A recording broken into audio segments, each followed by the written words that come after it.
the Leon Charney Report.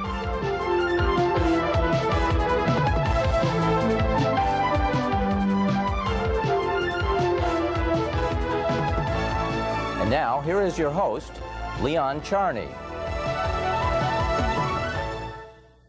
Hi, welcome to another Leon Charney Report, and tonight we have a very interesting man. He's been in the Mossad, which is the CIA of Israel. He is a prominent author. I was going to say voracious author. 7 books is voracious. And he was the Consul General of Los Angeles for the Israeli government.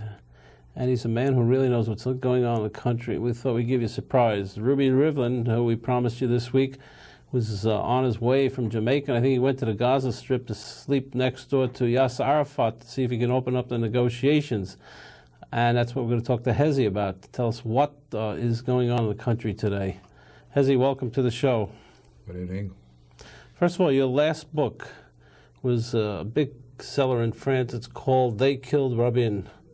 What was the thesis of your book? Well, it was not a thesis. It was an investigation into the murder of Yitzhak Rabin. I think an investigation which was conducted on journalistic basics, but I think which was much needed because it looks as if the Rabin assassination is going to be like the Kennedy assassination, a story which did not finish actually. The investigation which was conducted in Israel was not complete, and I think we're still missing a lot of elements of the puzzle.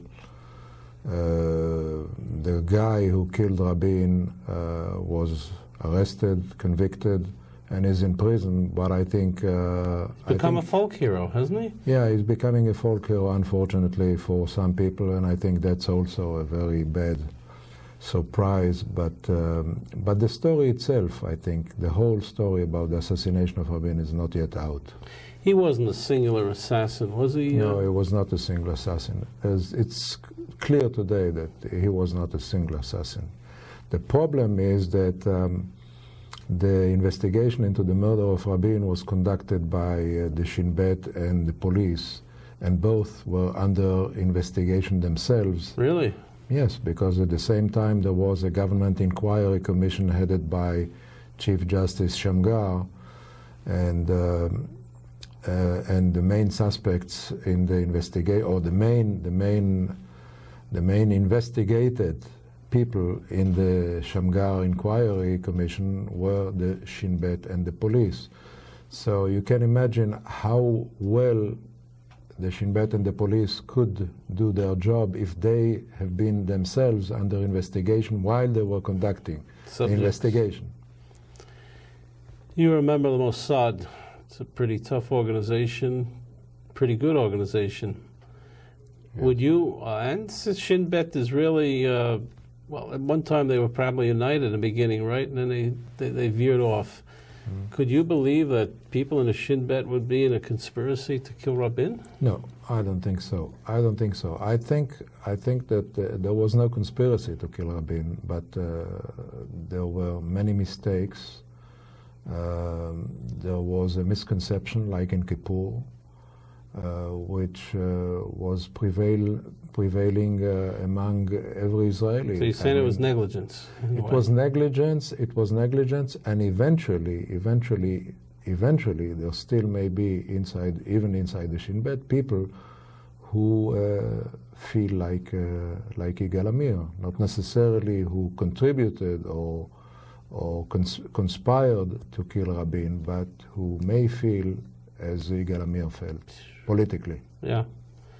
The friend of yours, Peter Malkin, Tzvi Malchi, good Mossad agent, won a few awards, right? Mm-hmm. We had him on after the Rabin assassination, and he said the way the whole security setup was put together was terrible. I mean, how could Yigal Amir get so close to Rabin? If you read Leah Rabin's book, the way she describes it, it's unbelievable. And she just came out with this new book, and I read it. And they got so close to him. It's inconceivable. The problem is even worse because there was an alert the same evening there was an alert concerning a Hamas attempt, an eventual Hamas attempt to kill Rabin. So there was an alert that something may have happened, may be happening, and that something might happen. And nevertheless, the security was very relaxed. You're an interesting guy. You've lived the history of Israel. You were an emissary to the Far East at one time. Are you allowed to talk about it? I was in the Foreign Office at that time. Is that what they call it now? No, that's what on loan. That's what it was. Anyway, where were you in? I was in Singapore and Bangkok. I was at some time for 1 year in Tokyo in the embassy. Israel was revered in those days, wasn't it, as a dynamic country? And yes, those were the 60s. You don't look that old. I don't look that old. It was in 1965, actually, 65, 66. Yes, I was in Africa. Nobody in the studio was born in 65. I was in Africa before. I spent several years in Africa, and I think that was the period where Israel was considered to be the fourth power in the world.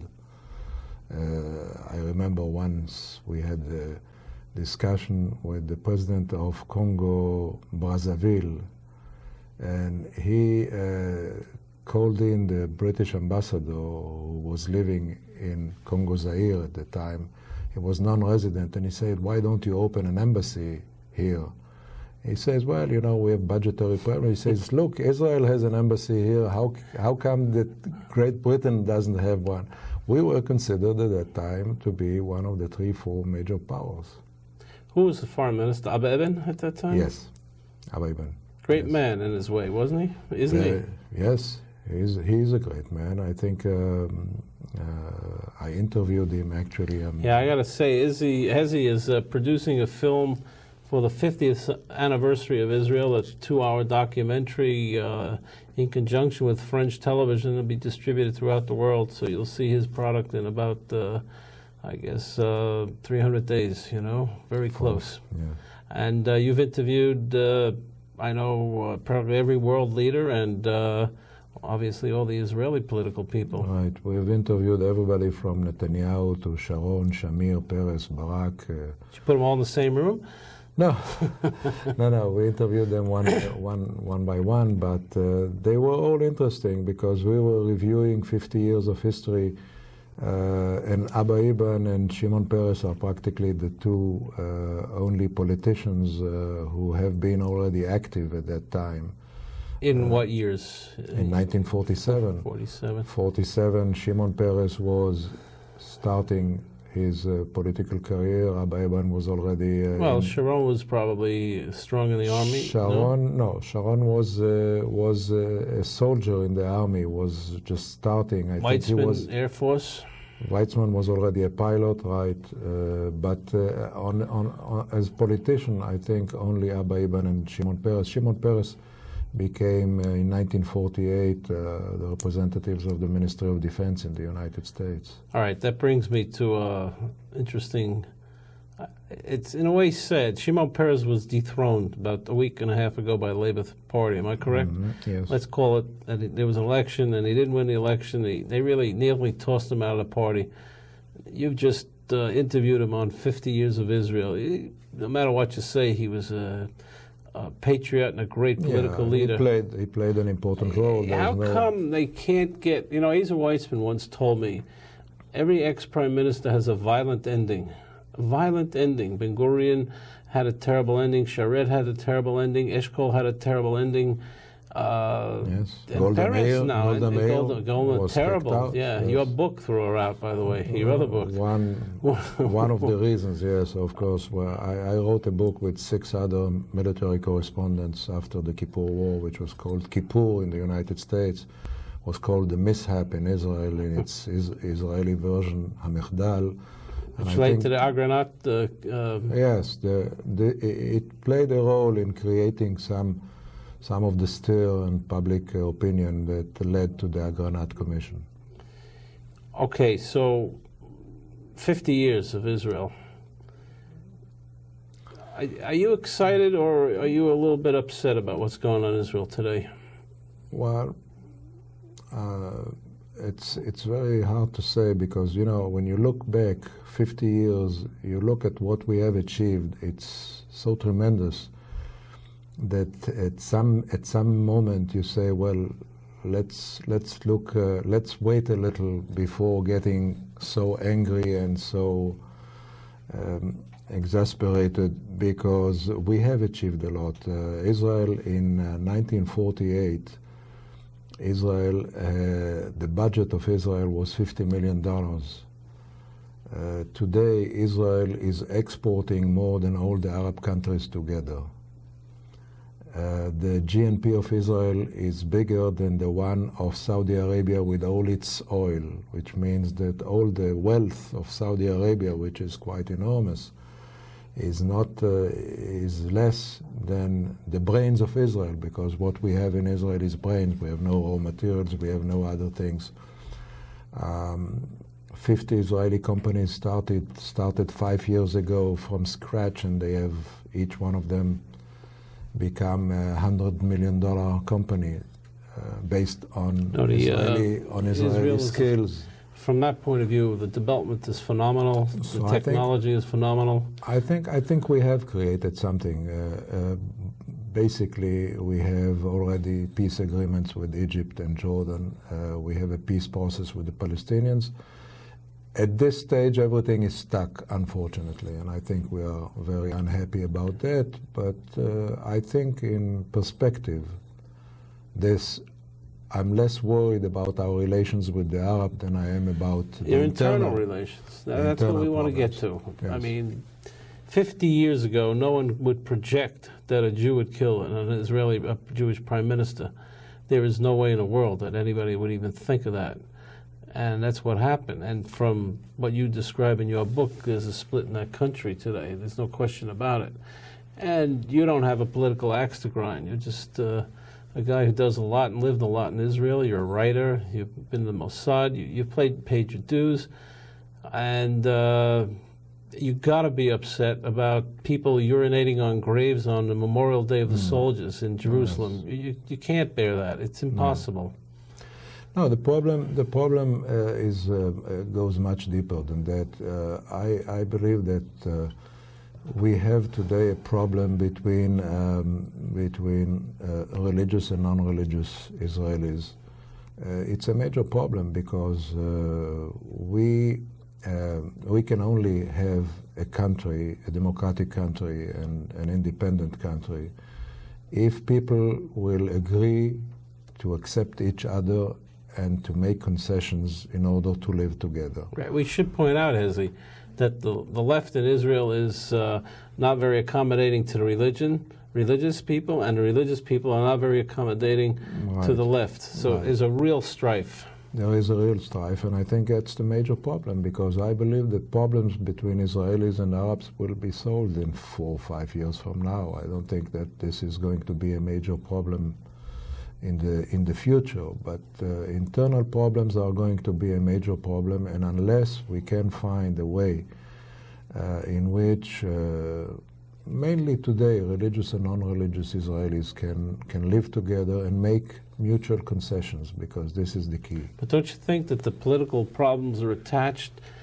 For instance, many of the right-wing Jews in Israel believe that Jerusalem should never have any division, and maybe even the left-wing Jews believe that. Many believe that there shouldn't even be a Palestinian state. I know Ruby Rivlin, who's a member of Knesset who's supposed to be here, would come on here and say, no, he does not want to see a Palestinian state. Ron Nachman a couple of weeks ago said no Palestinian state. Now, I'm not saying they're right or wrong, but how do you ever bridge those two factions? And can you?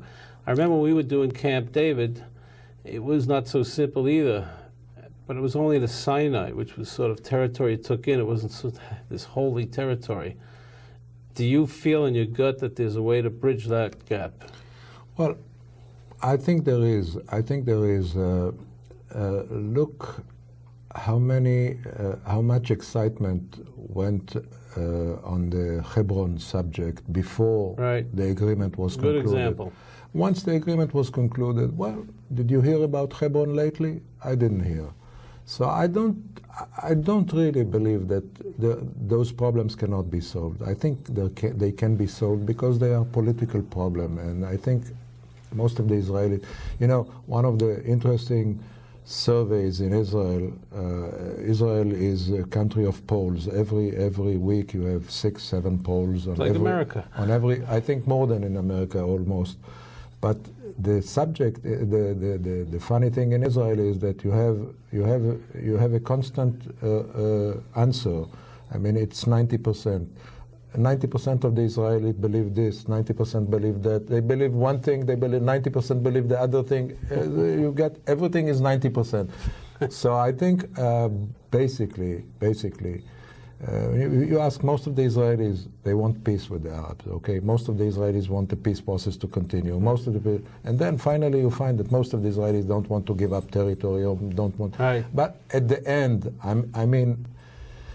When you ask people about hypothetical questions, you get answers which do not reflect the reality. But once you had, it's like Camp David. If you did a poll in Israel 2 days before Camp David, would you give up the Sinai? I think 80% of the Israelis would say no. And 2 days after Camp David, when the agreement was signed and it was shown on television, 80% of the Israelis were approving Well, for 100%, we got to cut for commercial break, but I'll say this, that I think you make a very, very valid point, and very few people understand it.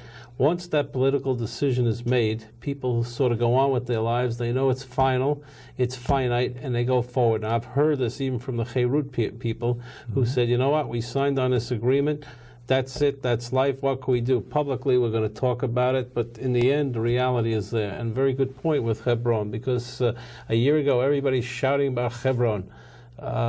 Probably 2 years from now, Har Carmel will have a mixed-use high-rise tower between Arabs and Jews. Who knows? Don't get angry and send me mail on it. I'm not proposing it. I'm just hypothetically talking, 90% wise. We'll be back. We're back. We're with Hesi Carmel, who's a prolific writer and a voracious reader. I said voracious writer before. I meant voracious reader and prolific writer. And we're talking about, guess what? The state of Israel and the status of the state of Israel. How's that? Status of the state of Israel. Pretty sharp. And Hesi can really tell you about it. Now, he's producing a film on 50 years of Israel, and it'll be shown next year in Israel and French television. Canadian television board will be all over the world. So let's talk about who, in your opinion, was the greatest leader of Israel so far? Well, I think it's almost obvious that there was one name, Ben-Gurion, of course. In my book about 100 years of history of Israel, I'm very critical of Ben-Gurion on a lot of things, but I think the one major thing that he has achieved is that he took the decision to create the State of Israel. And I think that if you analyze the vote which preceded the decision to declare the State of Israel, it was taken by one vote of majority. There was only it What do you mean, in the Jewish agency? Inside the group, that it was not the Jewish agency, it was the Minhalet Ha'am. Golda Meir, Galili? Golda Meir, Galili was in there, Zalman Aran, and so about 11 people. And actually it was 6-5.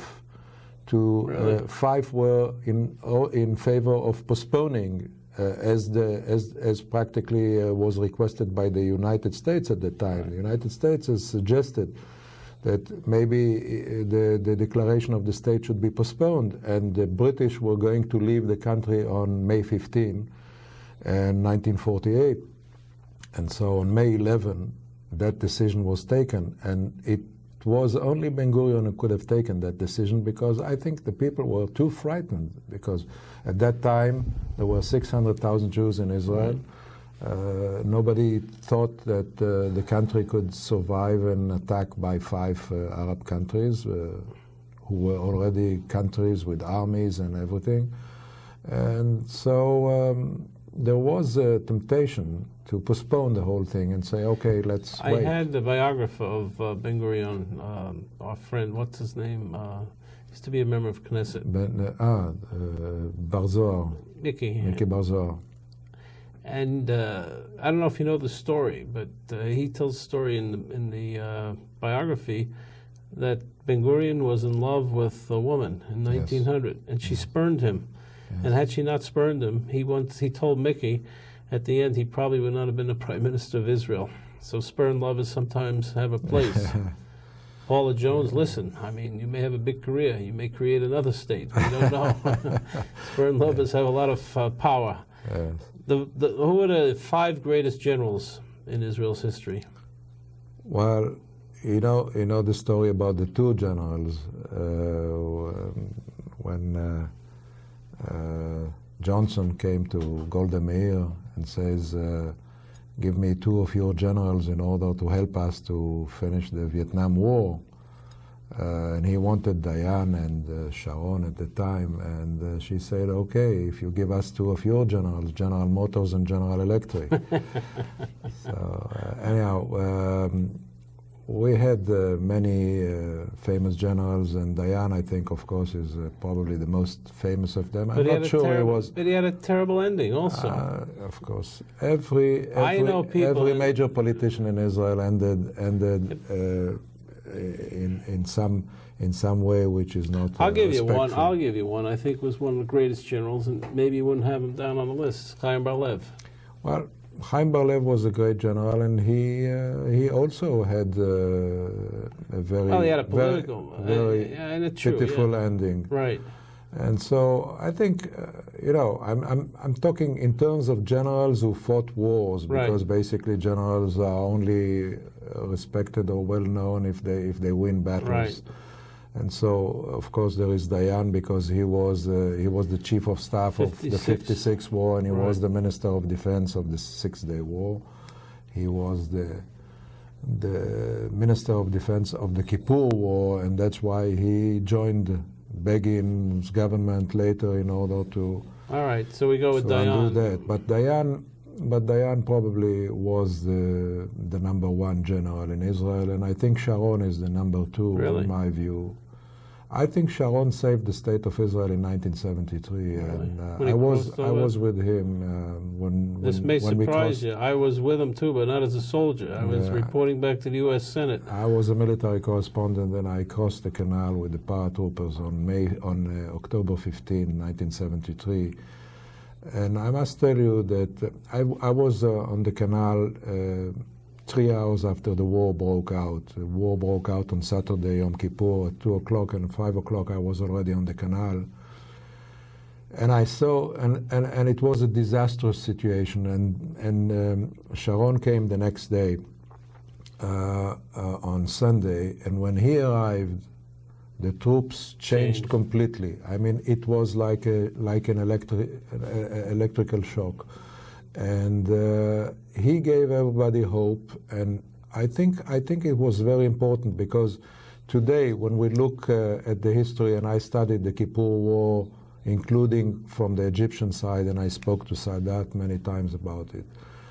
And I think the idea of Sadat was eventually just to cross the canal in order to create a political momentum. That was Sadat's idea, and I believe him, and I think that was really his idea. But in the army, the chief of staff, actually, of the Egyptian army, and several generals said that if we will be successful, we shouldn't stop. And basically, their idea was that if they were really successful in crossing the canal and establishing an important position on the other side, they would go ahead. And on October 8th, the situation was so bad that you didn't have the feeling that anything can stop the Egyptian army from rolling towards Tel Aviv. It wasn't that bad. Afterwards, we realized that it wasn't that bad, but on October 8th, there was a desperate situation. And therefore, I think Sharon's position and presence and determination was very important. All right, we have 2. We need 3 more.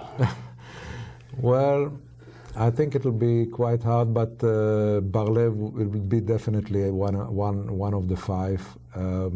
I think Dado Elazar, in spite of the Kippur War, was a good general, and I think that the fifth one will be quite difficult to establish because you will have many candidates, and each one of them. I don't really see one general who stands above the rest. And I think you have a second line which is very good. Even Gorodish, who was he a good commander? He was a good commander, not in this case of the Kippur. He was a good fighter. I'm not talking about the commander in the Kippur War because there he was a catastrophe. But maybe not only his fault. Do you remember Uri Ben Ari? I remember Uri Ben Ari. Uri Ben Ari was a good general. I think we had many good generals. Even Raful was a good general. Pollock. Not a good chief of staff, but a good general. Weitzman was founder of the Air Force, really. Terrific. But again, he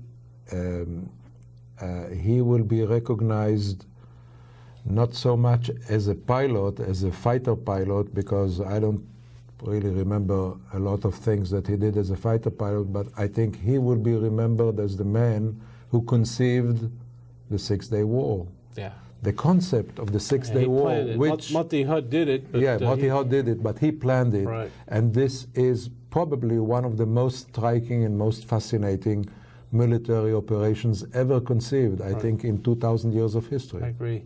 What about the present-day army?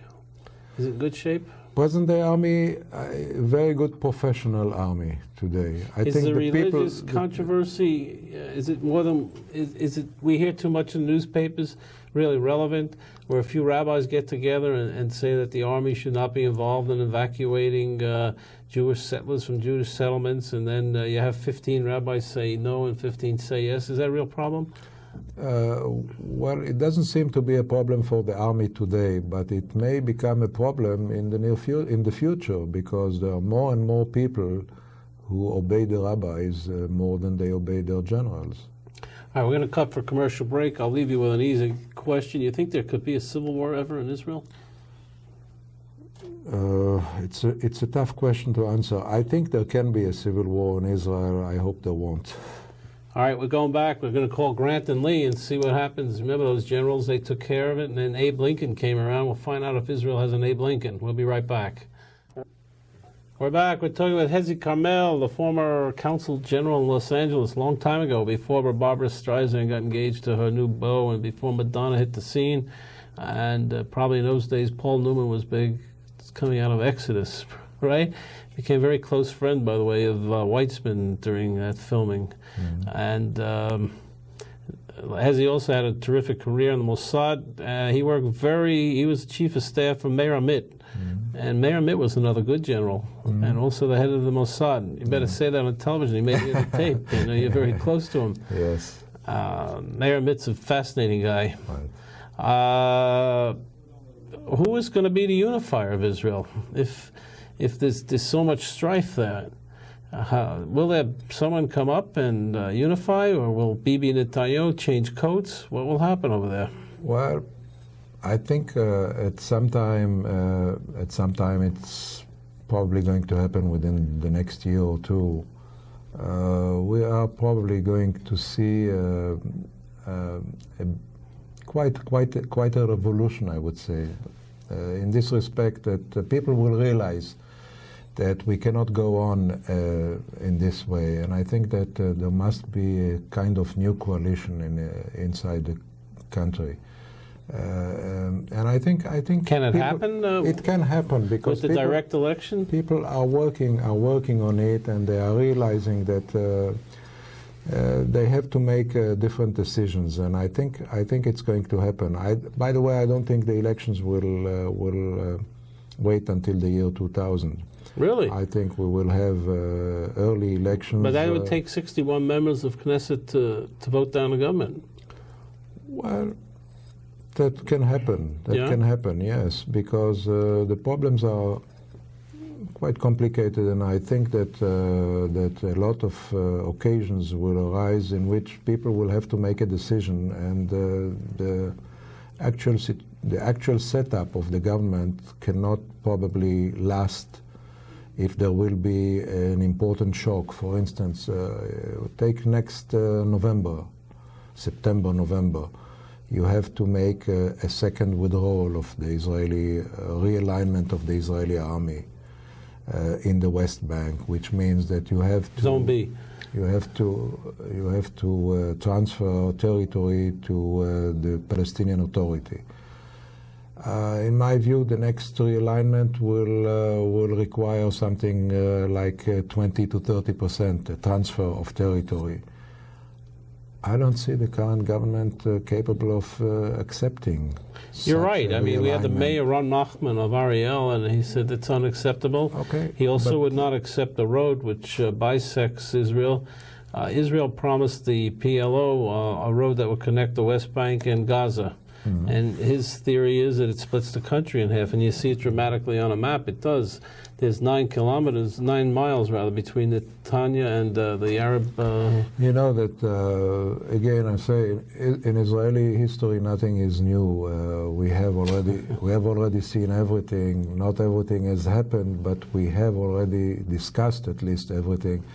In 1954, there were secret talks between Sharet and Nasser on an agreement via the CIA, by the way, to reach an agreement in which the Egyptians will have a possibility to connect Egypt with Jordan via the Negev, mm-hmm. which is basically what the Palestinians will have now with the road.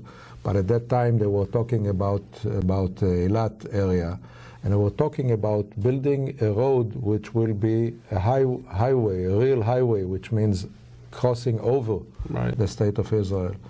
And Nasser said it won't work because what will happen if somebody will do pee-pee from the road upstairs and it will reach? Well, they called it in the diplomatic circle. They call it the road of the pee-pee, But I think you know it's a joke, but it's a problem. It's a drippy situation. It's a drippy situation, yes. And so I think finally it all depends in what context you are reaching the agreements. If it's within a context of peace, everything can be settled, even a road which crosses from Gaza to the West Bank. If it's in a context of war, of course, you cannot accept that. How dominant is the Russian influence in Israel, and I mean the criminal Russian influence? Do you have any idea about this? Well, recently they are talking about very heavy involvement of Russian mafia in Israel, with estimates of money flowing into Israel from through secret channels, which are estimated at $2 billion, which is a lot of money. Attempts to corrupt politicians and to pay all kinds of money to political entities.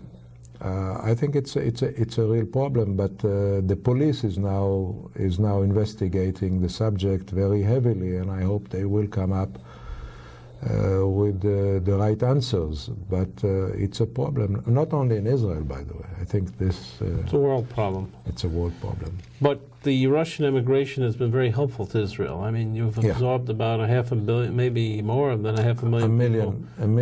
A million immigrants that changed the country dramatically, I would say, in the last 5 or 6 years. Israel of today is not is very different than the Israel of 6-7 years ago. Well, Natan Sharansky's party is a swing vote in the Knesset. Natan Sharansky vote is a swing vote in the Knesset, but I think that's a temporary thing. I believe that this will, in 5 years, this party will disappear, because the Russians will be part of the society, like in any immigrant society. You know, it takes half a generation or a generation. It was the same thing with every immigration, with the first Russian immigration, with the Polish immigration, with the German immigration, Romanian immigration. I mean, everybody was was a Jew outside of Israel and then became a Romanian or a Pole or a Russian in Israel, but temporarily. The next generation, you don't really ask where are you from or where did your parents come from, and so I think this is not a major problem. You have an interesting phenomenon in Jerusalem. The Orthodox Jews are taking the dictate of Torah very literally, and it says to multiply, and they do, and thank God and God bless them. And a lot of the non-Orthodox or secular find it difficult to get along with these people, and they're emigrating to Tel Aviv. Is that true, or? Yes. I think it's another problem. Of course, I think in 5 years from now, 10 years at the latest, 55% or 60% of the population of Jerusalem, the Jewish population of Jerusalem, will be Orthodox. So I think Jerusalem will become like Bnei Brak, a very, very Orthodox city, which is probably was something that a lot of people may find very rejoicing or happy event. But I think it's going to change the character of Jerusalem. And it will affect also the determination of a lot of Israelis with regard to Jerusalem, because we consider Jerusalem to be our capital, and we want it to be the capital of Israel. We want it to be this administration, the center of the administration, the center of university. If it becomes only a religious city, if it becomes mainly a religious city, it will be a problem. Hesi, last question. I'm going to bring on someone who runs the Volunteers to Israel, which is a very nice organization. They bring Americans there, and they spend 3 weeks with the army, and they assist the army, and the people come and go and come and go, and they want to come and see Israel, which had Hava Nagila and the beautiful old songs of Israel, and now they're going into a technology country, and it's different, but it's challenging. Well, it's a technology country, and at the same time, we are getting in some aspects back to the Middle Ages and to the Stone Age, and I think that's something which is quite interesting. That's what makes it fascinating. It makes it fascinating because you go from the Middle Ages to the 21st century. You send satellites into the sky, and I'm involved in that too. Israel is one of the 8 countries that build its own satellite, that has the capacity of sending satellites into orbit, and at the same time you find people who back to the Middle Ages. Who live according to the same rules and regulations that existed 500. And that's okay as long as everybody gets along. That's the key. That's the key. As long as everybody accepts everybody, and as long as everybody is ready to make a certain concession in order to provide a certain room for other people, I think it will be all right. And I think the next 5 years will probably be the most trying years in Israel's history. All right, we're going to cut for a commercial break, and then we're going to bring on a wonderful lady who brings a lot of people to Israel to volunteer, and she'll tell you why they're still doing it. Even if it's archaic and not archaic and technological and whatever's going on, it's still a fascinating place. And Hesi and I agree Israel will survive, so don't worry and don't get nervous. We'll be right back. We're back. We're now joined by and whom? Edie Silverstein, who is the Executive Director of Volunteers for Israel. And that means that she's in charge of bringing a lot of people who want to be part of Israel and help the army and do all kinds of service to really feel that they're part of the nation. Welcome, Edie. Thank you. How's your organization doing? We're coming along well. It's summer crunch. We're very busy. Really? How many people you send there during the summer? We'll do annually a couple of thousand, but about a third of them are just in a couple of months of the summer. You know this program, Hesi? Yes. I've spoken to a number of people who went through the program, and they always come back excited. Very excited. Yes. A lot of T-shirts, caps, everything. So what is it? They go for 3 weeks. They pay their own car fare. And what do? You send them to? We send them primarily to Army bases, Army support bases, non-combative bases, where they do all kinds of background work for the Army, warehousing, maintenance, supply, repair, just about anything that a civilian can do. And who do you work with on this? The Army? We work with the Division of Logistics. Now, if I want to do Air Force, I can do Air Force. I want to do tanks, I can do tanks. Can I pick and choose? You can pick and choose to go to an Army base, and we will send you to the one that needs people at the time. So that's not pick and choose. No, it isn't. Well, that's the nature of volunteerism. You go to do what needs to be done. And they live on the base? They live on the base, in the barracks, they eat in the mess, they work with the soldiers. Who started this? General Aaron Davidi, who worked with some of the gentlemen that you were discussing before, began this operation in 1982 during the Peace for Galilee campaign. He found that anyone who's been in Israel during a time of war knows that every able-bodied young man all of a sudden drops everything, his work, his farm, and goes right into active duty. He came to the United States to bring some Americans over. He thought it was a one-shot deal, and helped to harvest some crops so that the economy wouldn't suffer so badly. He brought, in the 2-week period, 650 Americans who, when they came back, insisted that this be an ongoing project, and we've been going at it since. And how do people know about it? We have promoters around the country. It's a grassroots operation. Really, when we look at our statistics, the largest number of people finds out by word of mouth, people who've experienced it themselves, who we use as sort of ambassadors for the program. And the United States government says it's okay? Well, what we are, basically, it's an educational, cultural exchange program. Sure, they're doing work as civilians in Sahel, but also in hospitals, archaeological. Charles, the IDF. We have a lot of people from Somalia and Nigeria watch us. They don't know these terms. And the Israel Defense Forces. Right. But their work is civilian work, and the basis of the program is really as an educational program, cultural exchange. It's an opportunity for a person to enter Israeli society by living and working alongside Israelis. And the big question is, how many stay and emigrate to Israel? 6.5%. That's what they really want. I think Hazel might be happy with that, wouldn't he? It's a good number. 6.5. If we can get 6.5 of every tourist who comes to Israel, it's a good figure. Your friend, Mr. Weizmann, the president of Israel, says you're a Zionist if you come and live there, and if you don't come and live there, you're a pro-Zionist. And he made that speech, I remember, to a bunch of Zionists who were American Zionists. So you're promoting 6.5% of Zionism in this world. We're promoting an opportunity for people to get a realistic look at Israel so they can hopefully make a choice to emigrate. And give me the age groups. We have, I think, the largest demographic of any program. We take them starting at 16 during one high school program a year and going up to anyone who's physically able. We don't have an upper age limit. Really? We determine it based on physical ability, on their health. They have to bring a doctor's certificate? They have doctor's certificates, and if they're 60 or over, they must also supply an EKG. And we don't discriminate. We feel that you can be a senior citizen and perfectly healthy and able to do the work, or you could be a young person and not able to do the work. We make a one-by-one determination.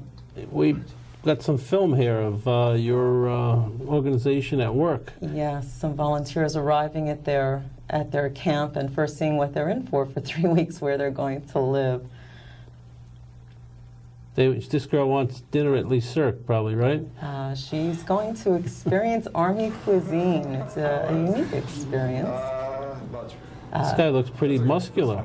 Yes, he was not shocked by the living conditions. Now they're having uniforms distributed. Oh, that's a big thing, right? Yes, they love it. They're outfitted like soldiers. The only difference between their uniform and a soldier's uniform is the insignia, which marks them as a civilian volunteer. You had a lot of reserves with the uniforms, haven't you? Yes. You don't get excited by it, but I can imagine American does. Can they keep their uniforms? No, they cannot. They get the socks. They get one pair of those itchy woolly Army socks that they get to keep. Why don't you sell them? You make some money. You can get them. You can buy them in the store. You can buy them with their property of the IDF. You cannot take them out of the country. Do they wear boots too? Yes, they wear combat boots, steel tipped, especially if they're working in an area that requires. So it's like camp in a way. Yes, boot camp. What happens when they break up? They probably get sad and don't want to go home. It's like emotional, doesn't it? It is very emotional, particularly because they develop very strong bonds with the Israelis that they're working with. It's not uncommon that the soldiers they're working with will drag them home with them. On weekends, they get to know their families. People living and working together will develop quite a relationship. These kids are... Doesn't look glamorous, though, does it? No, it's not. Well, actually, they're pouring cement. They're building cement barricades for the borders to protect the soldiers on the borders. Where's this guy? He's in the snow. Yes. He's on his way. He's going. That's before he went. And he comes back, on what he's going to comes back like this, from the snow and the cement. Are the amount of volunteers rising every year? Well, certainly it's been very difficult. Everybody knows the statistics out of the Ministry of Tourism to get tourists to Israel. Right. We have been holding our own among Israel organizations. Tourism is down in Israel. Are you aware of that, Hesi? Yes, unfortunately. That's yes. because the stagnation of the peace process? Yeah, I think the general situation is always affecting tourism. Always. In your organization, insurance, are they insured? They are required to have personal insurance, medical insurance. There's certain risks in going and doing this kind of work, certainly. Do you get a lot of questions about that before they come? Very few. I think that the people that have questions and concerns wouldn't go to Israel at all. I think that once people understand, if you're going to discuss danger, that they're on an army base that's a non-sensitive army base, they understand that they're more protected than anybody else in Israel. They've got the whole army security behind them and no sensitivity in the base, so they feel very secure about it. Parents send their kids, they must feel secure. The children have to be how old to go? We have one program a year that's going in a couple of weeks. It's 16 and 17-year-olds, incoming and graduating high school seniors, a very selective group of very mature kids. They go on a program that involves the work in the Army and extensive educational programs. Now, the young ones, they might stay and be Israelis and go into the real army. Hopefully. That's a possibility. Yes, and we have also a very large division in the college age and young All right, adults. the big question, do they have to be Jewish? No, they don't. We have about 10% non-Jews who go on the program annually. Can they be conservative and Reform Jews, too? They can be anything. We're non-religiously aligned. We're pro-Israel. No, he knows Shas party. It's not the Shas party that is creating the problems. I think it's coming from the ultra-Orthodox. Ultra-Orthodox. Yeah. Do you have, that's a good question too, by the way, many Orthodox Jewish boys and girls? We have a certain percentage of Orthodox Jewish boys and girls, but the larger percentage are conservative and Reform. Now, when they stay there 3 weeks, are they living really like soldiers? Exactly they like eat the same mess, and do they get nights off and days off, or they don't get any nights and days off? Well, they get 2 day trips during their 3 weeks of work. Otherwise, they're working the same 8-hour workday as a soldier does. They're eating together with the soldier. They're living in the same barracks. They're doing the same work. And if they want to extend it for another 3 weeks, can they do it? Subject to availability and the Army's satisfaction with their work, they can sign up for an additional 3-week stint. Do they get graded on their work? Well, they don't get graded with their work. If they're not working well, our purpose is to help the Army. It's not to... No, I'm not being facetious. I mean, if a man does, he does what he's supposed to do, and he wants to stay another 3 weeks. He could be assigned for another 3-week program, yes. Has it ever happened? All the time. People want us, that's my point. Yes. See how clever you are? You got to the point. People don't want to leave. Yes, we have. That's the old Israel, Hesi. We've had people that have repeated programs, particularly young people that have the time to do it, that will do 4, 5, 6 programs consecutively before they'll come home, and then they'll wind up going back shortly after, doing exactly what Ezer Weitzman wants them to do. Israel is still a great country for volunteers, and I think this is something that has almost not changed in the last 50 years. There's still a lot of people who are coming to Israel and getting, even in places like the kibbutzim, who have changed tremendously in the last 50 years, even in the place like a kibbutz, a lot of people are still getting a kick out of their stay for 2 weeks, 3 weeks, 1 month. It's a unique place. Because it's different. Special. It's different. There's a kind of satisfaction that a person can get out of making that kind of a personal donation to the country, not just opening your checkbook, but giving time and labor, working along with the people. Do you go on every trip? I've done this program 3 times myself. I'm a pretty good mechanic. Really? Yes. You didn't get your uniform, though. No, I didn't, but they gave me stripes once. All right, one serious question. The assassination of Yitzhak Rabin, did it have an effect? It was difficult. We had many volunteers in the country at the time. They learned a lesson in Israeli politics. No, it really hasn't affected our work. Our work is pro-Israel, and we're just here supporting Israel. Do you have alumni of all these people? Did they ever all get together? Yes, we do. We have annual reunions throughout the country. And alumni newsletters, etc. But you sell a lot of film, too. Everybody's taking pictures, I'm sure, in the uniform. Yes, that's the big shot. The shot where everybody gets their uniform, tries it on for the first time, and they have the tough guy picture. Look at me in a uniform. How old was the oldest person that's been on this program? 80-some years old, and he just came back 2 days ago from his last service. Is that right? Yes. What did he do? He worked in a warehouse. It's the first time, or he's a repeater? Oh, he's a repeater. I think he's done it about 20 times. 82, Hesi, can you imagine that? Yes, I think he was on Israeli television even last week, if I'm not mistaken. Really? Yes. Yes. It's 82 as a volunteer. That's quite something in an army base. And your liaison in the United States is who? Well, we work through SAR-L, which is a division of logistics. It's essentially an army base in Israel that's in the logistics department, and they administer the program there. It's amazing, isn't it, Hesi? Yeah. And 6.5% are coming and living in Israel. And what percentage join the army? Do you have any numbers on that? I really wouldn't know, but I would assume of the 6.5%, which is the international figure, not just the American, many of those are French, and the French are almost all young, so I'm sure that the majority of them do serve in the army. The French also have this? Yes, we're in 20 countries worldwide. No, it's a worldwide organization. Oh, it's a worldwide service. So you're in charge of the United States? Of the United States, but we're in 20 countries. And so how many, 20 countries, how many people from 20 countries come yearly? 60. Yearly, I'm not quite sure. I know that to date we've sent between 55 and 60,000. So Great Britain, France, what other countries has it? You would know about this. I think there are Switzerland, Belgium, Holland. Really? I didn't know it was that huge. South Africa. South Africa, Canada, Yes. Mexico, Argentina. And how many are non-Jews? Well, I know the percentage-wise? U.S. statistics are 10%. 10% non-Jews? Yes. Yes. Wow. I think it's worldwide the same statistics. I think 10% would be also. In France, I know there are quite a number of non-Jews who are doing the program. Do they get any orientation before they leave to tell them what they're in for? Certainly they do. They have to be prepared for what they're getting in for. We don't want anybody going for surprises. We want them to enter this with an open mind. Conditions are Spartan. They need to be prepared. The work is sometimes tedious. It's sometimes difficult. But if you know what you're planning to do, and you do with the intent of going to help, you have a great time at it. A great feeling of satisfaction from it. You hear this, Hesi? Yeah. Did you know that your army was supported by 82-year-old people?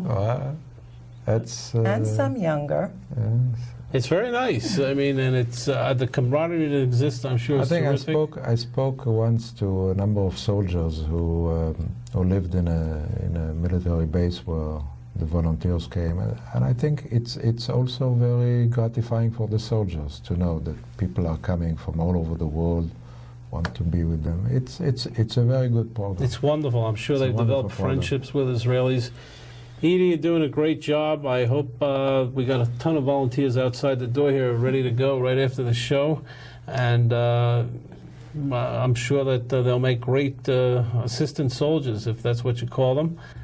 Hesi, I want to thank you for coming on the show. Good luck with your film on the 50th year, and keep Israel strong. Edie, you're doing a great job, and I'm sure that a lot of people are going to want to join and assist the Israeli army, and good luck to you. And get us a uniform. Maybe we can steal one and show it to the boys on the show. Borrow one. Borrow one. Yes. She's much better.